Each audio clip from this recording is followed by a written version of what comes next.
جس میں مٹیریل ڈالتے ہیں وہ کم مٹیریل ڈالتے تھے کیونکہ آلریڈی اس میں میٹل لگا ہوا ہے، اور تولتے تھے، دے دیتے تھے. جب کسی سے خریدتے تھے تو اس کو ٹرن کر دیتے تھے. ٹرن کرنے سے مطلب یہ ہے کہ زیادہ مٹیریل لے لیتے تھے، اور جب دینے کا موقع آتا تھا تو کم دیتے تھے. تو بزنس میں آپ کو فراڈ کرتے تھے. یہ شعیب علیہ السلام کے خوف کے لحاظ سے تو ہم کو یہ صرف ایک ایگزامپل دیا گیا. اس کے لیے ہمارے لیے لیسن کیا ہے؟ آپ کسی سے بھی بزنس ڈیلنگ کریں تو بالکل جسٹ انصاف سے کریں، کسی کو دھوکہ نہ دیں، جھوٹ نہ بولے اور دھوکہ نہ دیں. یہ ایک ہم کو لیسن ملا ہے. اور دوسری کام شعیب علیہ السلام کی قوم کیا کرتی تھی، راستوں پہ بیٹھ کے جو لوگ سفر کرتے رہتے تھے، جب دیکھتے تھے ان کے پاس زیادہ لوگ نہیں ہے، یہ ایک کا دکا ہے، اس کے ساتھ سامان ہے، تو اس کو گھیر لیتے تھے، اس کو لوٹ لیتے تھے. قافلوں کو بھی لوٹ لیتے تھے، لوٹ کے ان کا جو ٹریولرز رہتے تھے ان کو لوٹا کرتے تھے. تو ہم کو یہ خاص طور پہ اس میں بھی ایک میسج ہے کہ جو سفر کرنے والا ہے، ٹریولر ہے، اس کو بھی تکلیف نہ پہنچائے، اس سے ناجائز فائدہ نہ اٹھائے.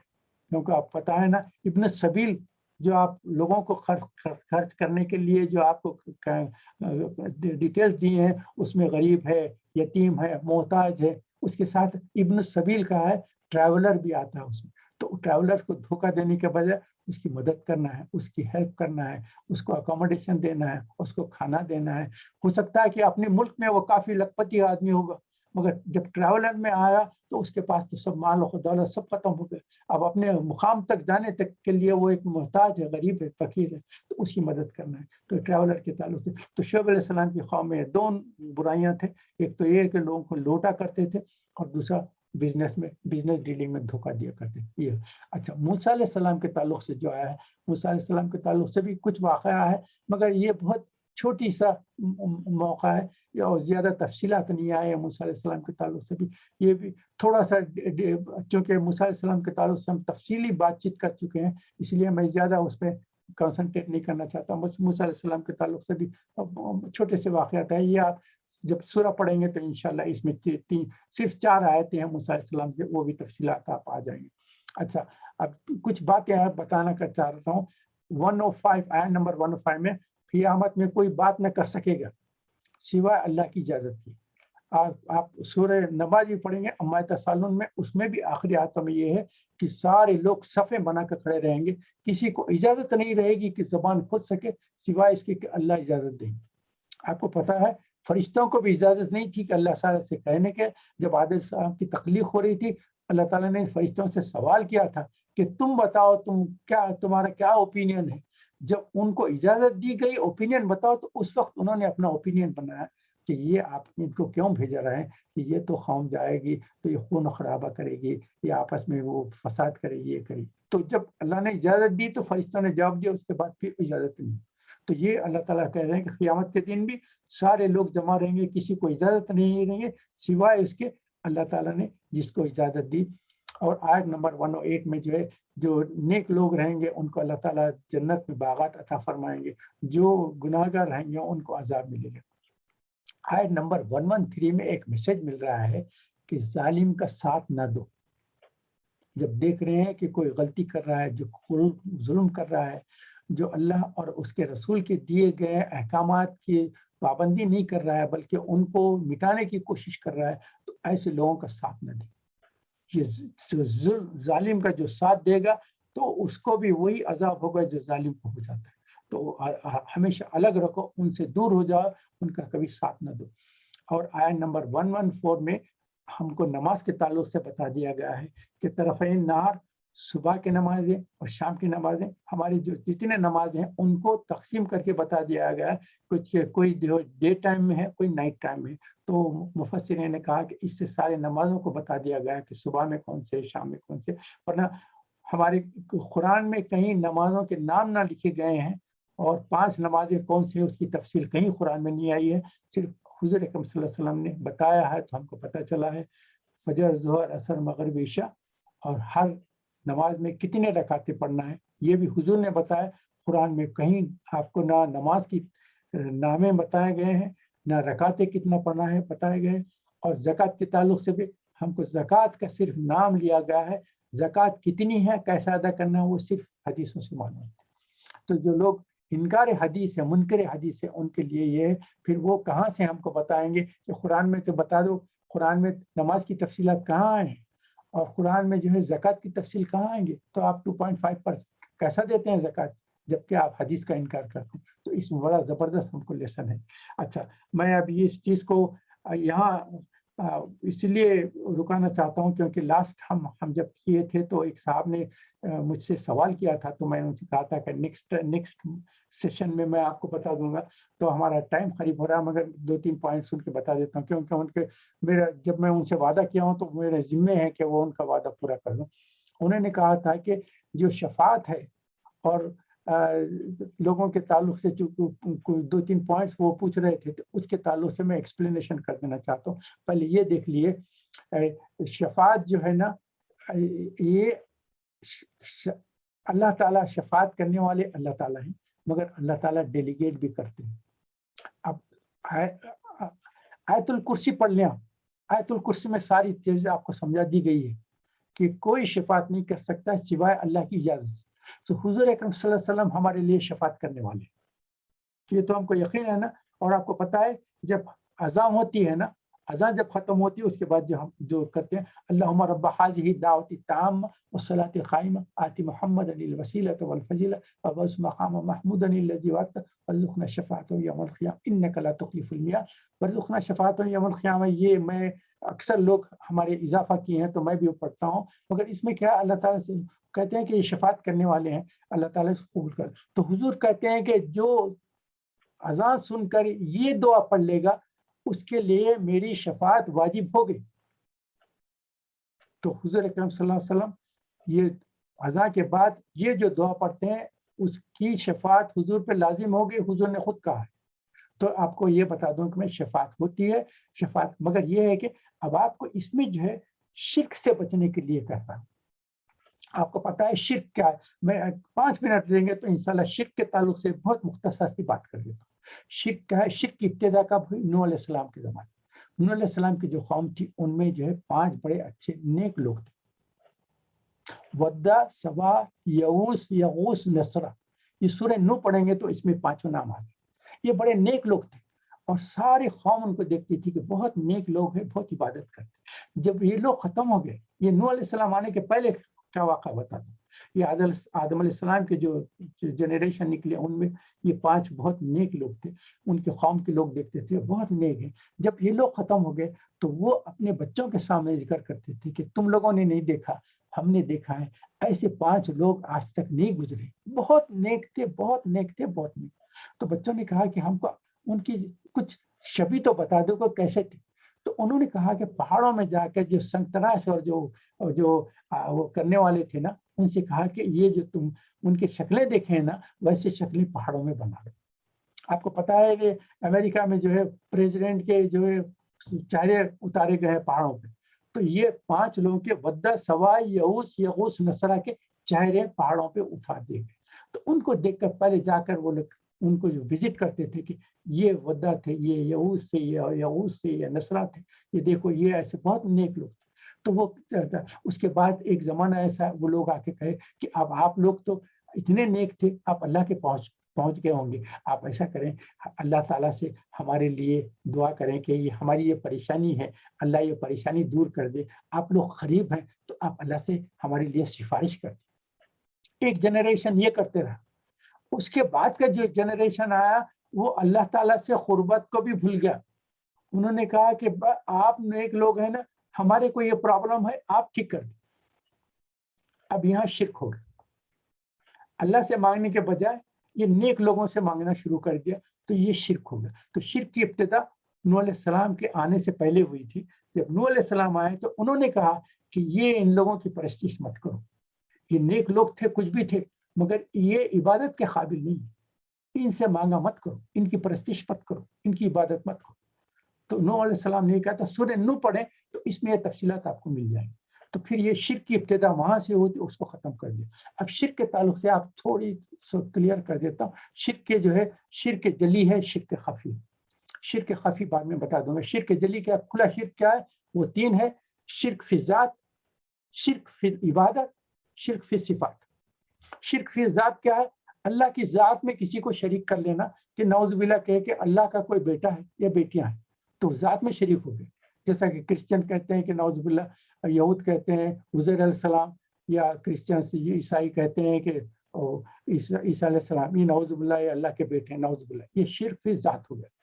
اور شرک فی العبادہ، تو آپ کو جو ہے مشرکین تھے اور یہ ہندوؤں وغیرہ جو ہے سارے بتیں بنا کے عبادت کرتے تھے، یہ جو ہے شرک فی العبادہ ہو گیا. اللہ کی عبادت چھوڑ کے بتوں کی عبادت کرتے. شرک فی صفات کیا ہے؟ صفاتوں میں بھی شریک کرنا. اللہ تعالیٰ کے جو صفات ہیں ان میں شریک کرنا. اللہ کے صفات کیا ہے؟ ہم 99 نیمز جو اللہ کے لیتے ہیں وہ کیا ہے؟ اللہ کے صفات ہے. اللہ رزاق ہے، اللہ رحیم ہے، اللہ کریم ہے، اللہ رحمان ہے. یہ سارے بولتے ہیں. اللہ غفار ہے، اللہ ستار ہے، یہ سارے بولتے ہیں نا. تو اب یہ دیکھیں کہ یہ صفات انسانوں میں بھی ہے نہیں. اللہ علیم ہے تو انسان بھی علیم ہے نہیں، علم رکھنے والا ہے نہیں. علم تو چھوڑ دے، علم چھوڑ دے، علامہ ہے انسان. اللہ رزق دینے والا رزاق ہے، انسان بھی رزاق ہے نہیں. غریبوں کو کھانا بنا کے کھلاتے نہیں کھلاتے، تو آپ تو رزق بھی دینے والے. آپ کو پانی کی ضرورت ہوئی کسی سے مانگے تو آپ کو پانی لا کے دیتے ہیں نا، تو آپ پانی پلانے والے بھی ہو گئے. اللہ تعالیٰ بھی پلاتا ہے پانی، بندے بھی پلاتے ہیں. تو یہ صفات کی وجہ سے ذرا پریشانی ہوگی کہ صفات میں کیسا شرک ہو جاتا ہے. اس کے لیے ایک کرائٹیریا ہے، 3 پوائنٹس کا کرائٹیریا ہے. اس کرائٹیریا کو پورا کر دیں گے تو آپ کوئی شرک نہیں. پہلا کیا ہے؟ اس میں کیا ہے؟ جو صفات انسان میں بھی وہ صفات ہے، اللہ میں بھی صفات ہے، مگر اس صفات کو 3 سے آپ چیک کر لیں گے تو آپ کلیئر ہو جائیں گے. پہلی کیا ہے؟ جو اللہ کی صفات ہے، اللہ کی صفات کی there is no beginning and there is no end. نہ کبھی پیدا ہوئی ہے، پیدا ہونے سے پہلے سے موجود ہے، اور سب انسان ختم بھی ہو جائیں گی، دنیا بھی ختم ہو جائیں گی، ہر چیز ختم بھی ہو جائیں گی، تو وہ اس کے بعد بھی چل گی. تو دیر is no beginning no and, یہ اللہ کی صفات ہے. اور انسان جس نے، اس کے لیے ایک بگننگ بھی ہے، اینڈ بھی ہے. جب پیدا ہوا تو اس کے بعد سے اس کی صفت شروع ہوئی ہے، جب مر جائے گا وہ صفت ختم ہو جائے گی. تو number 1 beginning, no beginning no end, اور انسانوں کے لیے there is beginning and end. Number 2 اللہ کی جو صفت ہے خود اپنی ہے، از خود ہے، اور بندن کی جو ہے وہ عطائی ہے. اس کو انگلش میں بولوں گا آف ہز اون، اور بندوں کی جو ہے ڈیلیگیٹڈ، از خود اور عطائی. نمبر 2. تو نمبر 1 ہوا، نمبر 2 ہے. نمبر 3 اللہ تعالیٰ کی جو ہے وہ لمٹ لیس ہے، بندوں کی جو ہے لمیٹڈ ہے. ہماری بصارت ہے، ہم یہ دیوار تک دیکھتے ہیں، دیوار کے پیچھے کیا ہے آپ کو نظر آتا ہے؟ نہیں آتا. اللہ تعالیٰ کی بصارت کیا ہے؟ Boundless, endless, limitless. تو بندوں کے جتنے صفات ہیں لمیٹڈ ہے، اور اللہ کے جو ہے ان لمیٹڈ ہے. تو 3 پوائنٹ دیکھ لیں. صفات بھی جو بول رہے ہیں نا، صفات جو ہے حضور بھی کریں گے اور انسان بھی کریں گے. حافظ جو رہے گا اس کو اللہ تعالیٰ کہیں گے کہ تم جا کر سو اینڈ سو کی صفات کرو، میں ان کی صفات قبول کروں. تو وہ جا کے جہنم میں اپنے دوست احباب رشتہ دار جو جہنم میں ان کو پوائنٹ آؤٹ کریں گے. اللہ کہے گا کہ ان لوگوں کے تعلق سے تم صفات کریں گے تو میں قبول کروں گی. وہ اپنے سے جا کے صفات نہیں کریں گے، اللہ کہے گا کہ تم فلاں کی صفات کرو تو قبول کروں. اور جو حج کرا ہے، جس کا حج مقبول اور مبرور بولتے ہیں نا، جس کا حج بالکل قبول ہو گیا، 40 خاندانوں کے لیے ان کو کہا جائے گا کہ فلاں 40 خاندانوں کو تم شفاعت کر کے وہ جہنم سے نکال کے لا. یہ کیوں؟ اللہ تعالیٰ آنر دینا چاہے.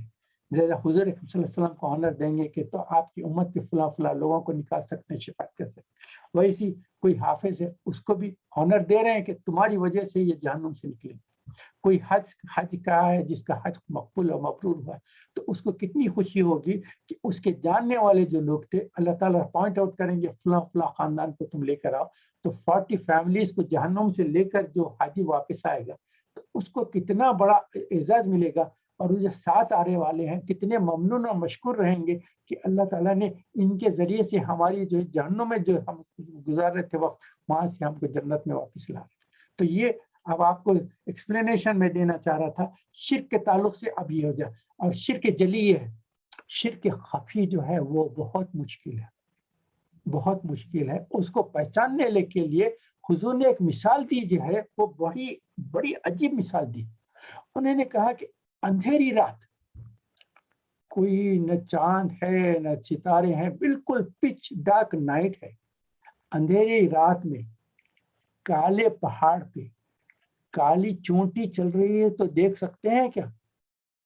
کون دیکھ سکتا ہے؟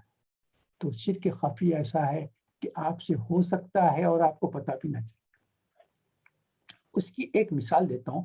بعض لوگوں کو ایسا ہے جو اس سے پہلے میرے سنے ہیں تو ان کو کئی مرتبہ بتایا ہوں تو یاد بھی ہوں گا, مگر آپ کے سامنے کہہ دیتا ہوں کہ آپ نفل نماز پڑھ رہے ہیں اور کسی ایسی جگہ پڑھ رہے ہیں جہاں آپ کے ساتھ اور کچھ لوگ بھی ہیں. فرض کریے کسی کے پاس کھانے پہ گئے, دعوت ہوئی, وہاں جماعت سے نماز بھی ہو گئی, اس کے بعد اب آپ 7 لوگ الگ الگ ہو گئے مگر اپنے نفل پڑھ رہے ہیں. اب آپ نفل پڑھ رہے ہیں, آپ کے بازو بھی کوئی نفل پڑھ رہے ہیں. اب آپ رکوع میں چلے گئے, 3 مرتبہ کہتے ہیں سبحان ربی العظیم, کھڑے رہتے ہیں اور سجدے میں جاتے ہیں, 3 مرتبہ کہتے ہیں سبحان ربی الاعلی. آپ کے بازو جو پڑھ رہے ہیں وہ ذرا تھوڑا سا لمبا رکوع کرتے ہیں اور لمبا سجدہ کرتے ہیں. تو اب آپ کو پہلی رکعت میں تو دیکھ لیا کہ آپ کوئی پڑھ لیے تھے, اب دوسری رکعت میں ایک دم خیال ہوا کہ یہ تو ان کا رکوع بھی لمبا ہے اور سجدہ بھی لمبا ہے. تب آپ سبحان ربی العظیم 3 مرتبہ کہنے کے بجائے 5 مرتبہ کر دی, 3 کے بجائے 5 مرتبہ کر دی تو ذرا آپ کا رکوع بھی لمبا ہوگا. اس کے بعد سجدے میں بھی 5 مرتبہ کر دیے تو سجدہ بھی لمبا ہو. اب یہ جو کیا ہے آپ کو پتا بھی نہیں کہ آپ نے شرک کیا, کیونکہ قیامت کے دن سوال ہوگا آپ سے. اللہ تعالیٰ کہیں گے اے بندے جو میری جو نماز پڑھ رہے تھے میرے لیے تو 3 مرتبہ سبحان ربی العظیم کہتے تھے اور 3 مرتبہ سبحان ربی الاعلیٰ کہتے تھے. اب یہ جو 5 کیے ہیں, یہ 2 کا جو ایکسٹرا کیے ہیں وہ کس کے لیے کیے؟ میرے لیے تو نہیں ہے, میرے لیے تو 3 ہے. یہ جو 2 ایکسٹرا کیے ہیں یہ تمہارے جو بازو کھڑا ہوا ہے کھڑے ہوئے ہیں ان کے لیے 2 کا اضافہ کیے ہیں. تو تم میری جو نماز پڑھ رہے ہیں, نماز میں 2 لوگوں کے لیے نماز ہوگی تمہاری. ایک تو اللہ کے لیے ہوئی جس میں آپ 3 ٹائمز کرتے تھے, اور یہ جو ایکسٹرا 2 کیے ہیں وہ بازو والے کے لیے نماز پڑھے ہیں. تو عبادت میں آپ نے شرک کر دی. تو یہ چیز جو ہے, اسی لیے تو حضور نے فرمایا کہ شرک خفی ایسا ہے اس کو پہچاننا اتنا مشکل ہے کہ پچ ڈارک نائٹ میں بلیک ماؤنٹین پہ بلینک اینٹ کرالنگ کو دیکھنا. تو ہم سے کیا ہوتا ہے, ایسے گناہ ہو جاتے ہیں جس کا ہم کو پتہ بھی نہیں. تو اسی لیے میں یہ ہمیشہ کہتا ہوں کہ رات میں سونے سے پہلے اللہ تعالیٰ سے معافی مانگے, توبہ کریں.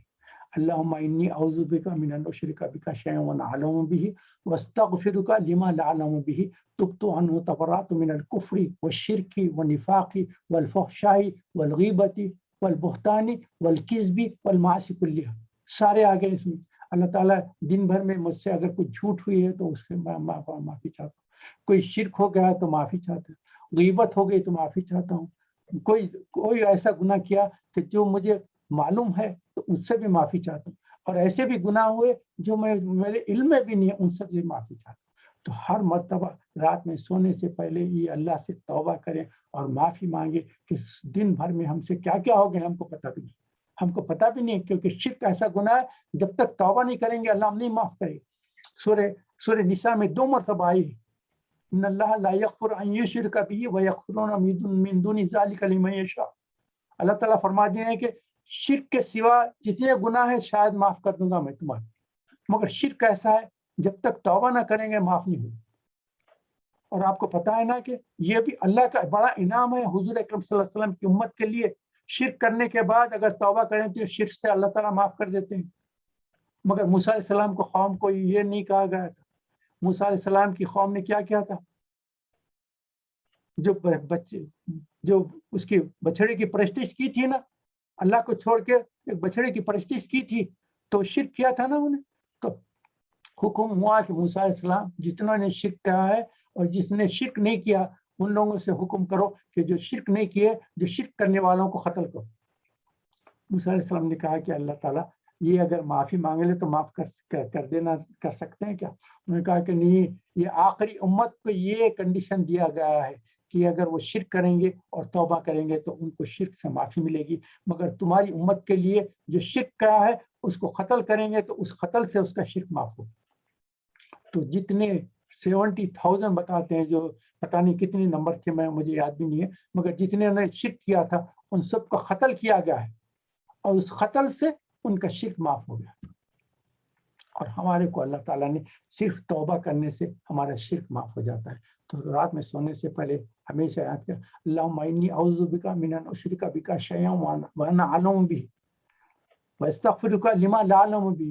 ان سارے گناہوں سے معافی مانگتا ہوں جو میرے علم میں, اور ان سے بھی معافی چاہتا ہوں جو میرے علم میں بھی نہیں. اللہم انی اعوذ بک من ان اشرک بک شیئا وانا اعلم بہ واستغفرک لما لا اعلم بہ تبت ان وتبرأت من الکفر والشرک والنفاق والفحشاء والغیبت والبہتان والکذب والمعاصی کلیہا میں اس کے علاوہ بھی سارے گناہ. واسلمت وآمنت واقول لا الہ الا اللہ محمد رسول اللہ.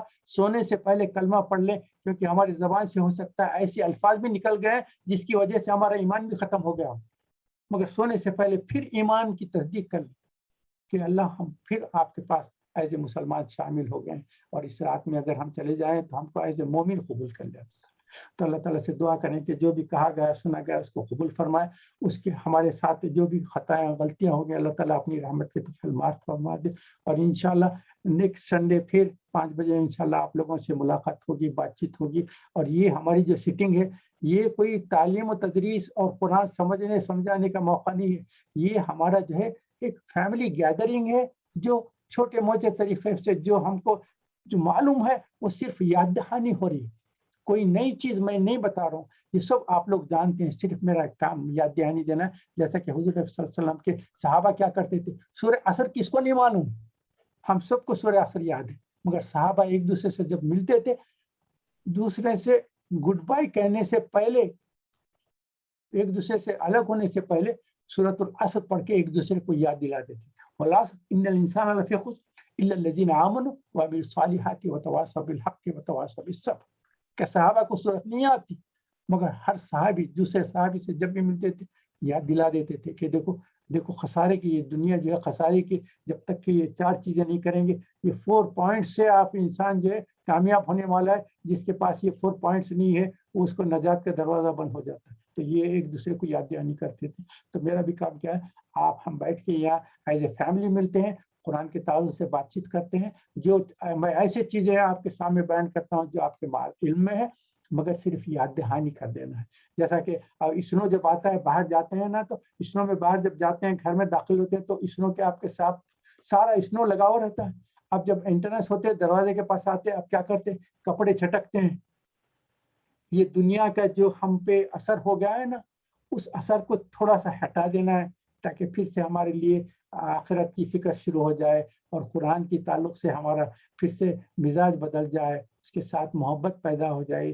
دنیا کو ساتھ لے کر چلنا ہے, مگر دنیا کے جو اثرات ہیں بار بار ان کو ہٹاتے جانا ہے. ورنہ تو یہ جیسا برف جم جاتی ہے اس کو ہٹا دیتے ہیں نا, تو ایسی دنیا ہمارے پاس جو جمع ہو جاتی ہے, جو اس کے اثرات ہمارے پاس آتے ہیں, تھوڑا سا اس کو ہلا کر نکال دینا تاکہ پھر سے ہمارے جو کپڑے ہیں صاف ستھرے ہو جاتے ہیں ویسے. تو اللہ تعالیٰ سے دعا کرتے ہیں, اللہ تعالیٰ یہاں ہمارا بیٹھنا سننا کہنا اس کو قبول فرمائے. ہم سے جو کچھ خطائیں ہوں گے اللہ تعالیٰ معاف فرمائے. اللہم من نشرک بک شیئا واستغفرک لما لا اعلم به تبت انا وتبرأت من الکفر والشرک والنفاق والفحشاء والغیبة والبہتان والکذب. اللہم انی اسألک کاملا ویقینا صادقا وعملا متقبلا ودعاء مستجابا منزلا وفضلا دائما واجرا عظیما وتوبة نصوحا وتوبة قبل الموت وراحة عند الموت ومغفرة بعد الموت والعفو عند الحساب والفوز بالجنة والنجاة من النار. اللهم حبب إلينا الإيمان وزينه في قلوبنا وكره إلينا الكفر والفسوق والعصيان واجعلنا من الراشدين وجعلنا من الصادقين وجعلنا من الصابرين وجعلنا من المسلمين وجعلنا من المخلصين وجعلنا من المتقين وجعلنا من المحسنين وجعلنا من عبادك الصالحين لا خوف عليهم ولا هم يحزنون. اللہ تعالیٰ ہم کو ہماری ہدایت کے فیصلے فرمائے دے, توفیق دے کہ ہم آپ کے بتائے ہوئے راستوں پہ چلے, اور ہم حضور اکرم صلی اللہ علیہ وسلم نے ہم تک جو باتیں پہنچائی ہیں ان سب پر ہمارے کو عمل کرنے کی توفیق عطا فرما. آمین یا رب العالمین. اللهم صل على محمد وعلى ال محمد كما صليت على ابراهيم وعلى ال ابراهيم انك حميد مجيد. اللهم بارك على محمد وعلى ال محمد كما باركت على ابراهيم